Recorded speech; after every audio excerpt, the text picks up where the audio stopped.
my city, dry your eyes. Oh, I know you've never seen the lights. In the morning it'll be alright, though it's hard to swallow tonight. And I know that you're scared, and I know you're confused, and I know that you're mad. Hell, I am too, and it's okay. You go ahead and feel that way. Do you wonder to yourself, what did I do wrong to deserve such a thing? You're not alone. I can't remember having felt so human.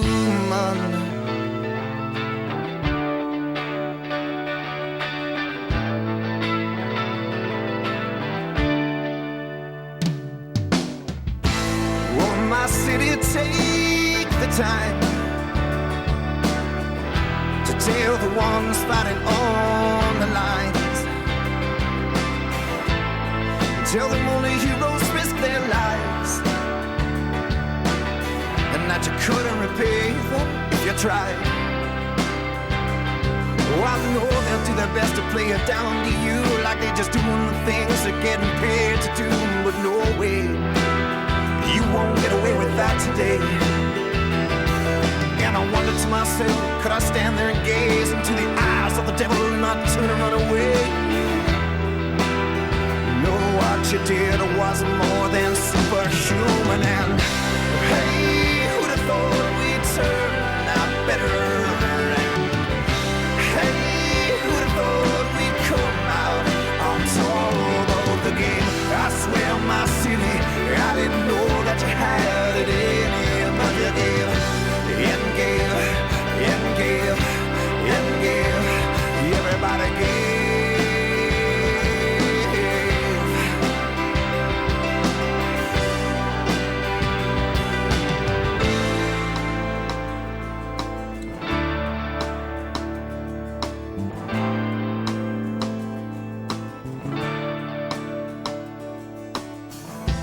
Oh, my city, dry your eyes.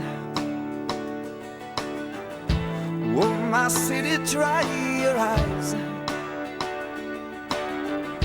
Oh, my city, when it's won, you'll be stronger for the things you've done. 'Cause my city, what you've done is make me more than proud to be a human.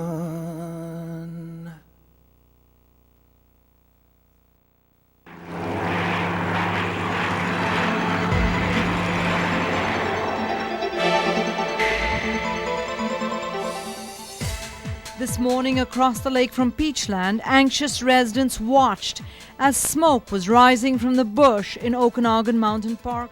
It began as a small fire ignited by lightning early Saturday morning. The Okanagan Mountain Park fire is now around 1,200 hectares in size, but that could change in a matter of hours.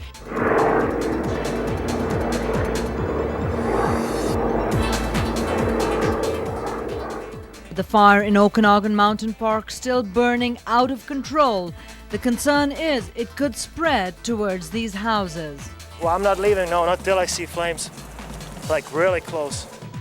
Firefighters are asking the public for their cooperation. They want boaters to stay as far away as possible from the air tankers and helicopters that are scooping water up from Okanagan Lake.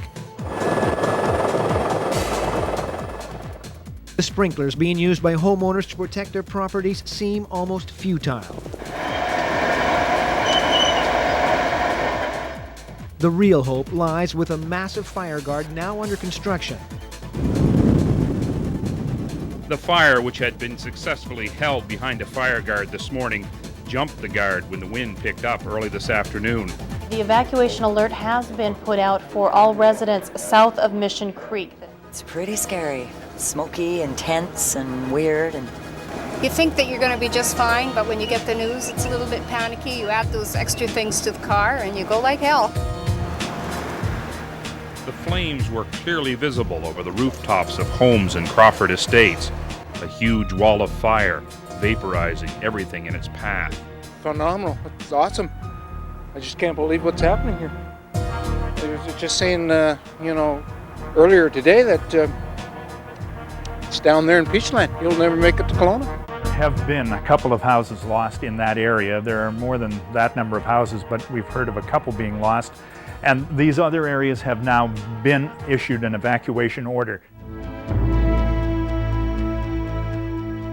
It seems that this is firestorm, which it has now actually become on the northern flank of the mountain, is possibly generating its own thunderstorm activity.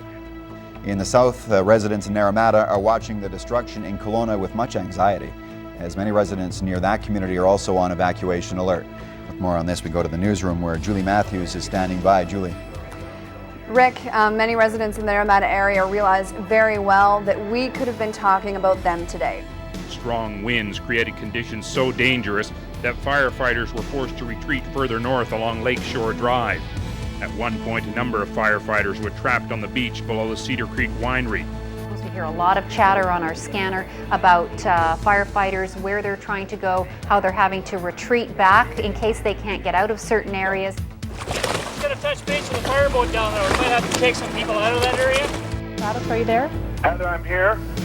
Trees were candling, flames were reaching 60 to 80 feet. Every minute or so, another large candle would light up, and you could hear this enormous sort of sucking sound as the heat popped up into the air. It's,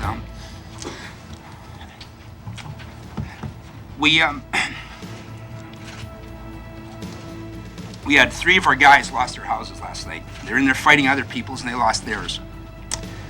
That's tough. Did you ever think you were going to die? Yeah, probably a lot of the guys did. I'm sure all through this whole area when it went through. I'm standing on what used to be Park Ridge Place in Crawford Estates, and the fire last night has completely devastated this section of the street. The irony of it is there's only one house left standing. I want to clarify some more information, certainly about the number of homes affected, the official number. We've heard, Ron, it was 203 for a while, but as of today, it looks like 244 homes. For 5 days, Crawford Estate residents have been waiting to see what was left of the place they call home.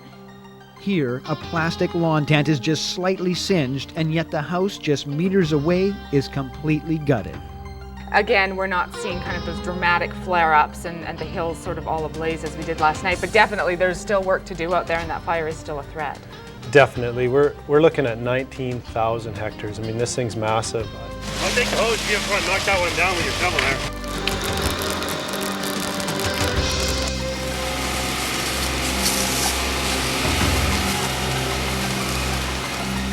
I'm pretty hot there. Hang on a second. Somebody spray me down here? All right, spray him down.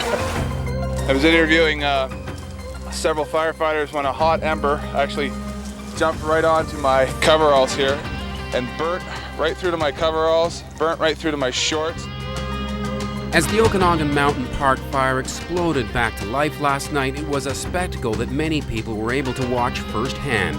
The fire grew by 1,700 hectares, while a city watched in awe.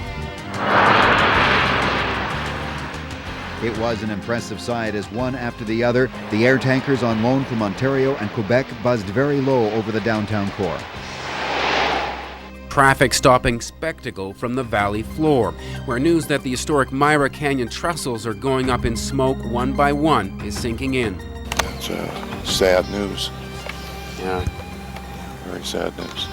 Trestle number 1 is intact, as are 3 other wooden trestles in the Myra Canyon. The 2 steel trestles have had their wood decks burned off, but should remain structurally sound. You can see how hot they burned too, eh? There's nothing but ash left and very little ash. The whole thing was consumed. They may be happy to be home, but the people in the Gallagher's Canyon area aren't unpacking just yet. They've already been evacuated twice, and with helicopters flying in and out of the neighborhood, it's just a little too unnerving for most. You're still under alert. Yes. However, they've rescinded the order. You can go home. Thank you. You're welcome. Okay. Bye now. I was so happy funny, when she said we could stay home, I started to cry in the car. 100 Navy personnel based at Esquimalt on Vancouver Island arrived in Kelowna this morning. They're relieving these tired soldiers from Edmonton who have helped with the fire efforts in both Kamloops and Kelowna. Yeah, it's not something you want to do every day, but it's good that, you know, from Esquimalt we can come down here, and especially Vernon being my hometown, watching CHBC all the time, that, hey, I can come down here and do my part.